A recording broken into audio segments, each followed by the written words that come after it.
Клиничката болница во Штип располага со апарат кој го имаат само 3 држави на Балканот. До детал гледа што се има во крвните садови. Значи се работи за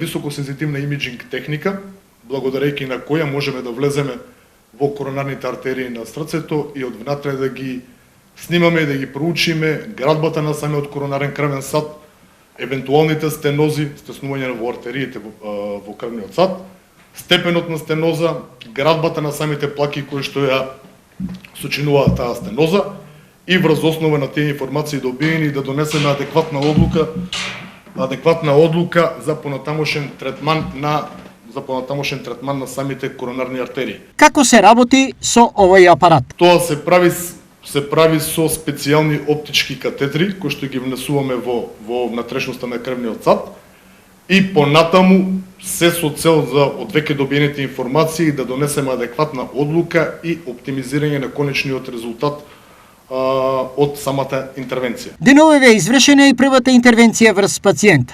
Кој е исходот од истата? Резултатот беше одличен, пациентката утре дента се замина хемодинамски стабилна во одлична состојба. Првата интервенција беше жена на 60 години, закажана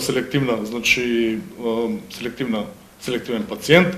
Оптичкиот кохерентен томограф, освен во Штипската клиничка болница, се наоѓа во болниците на само уште 3 држави на Балканот.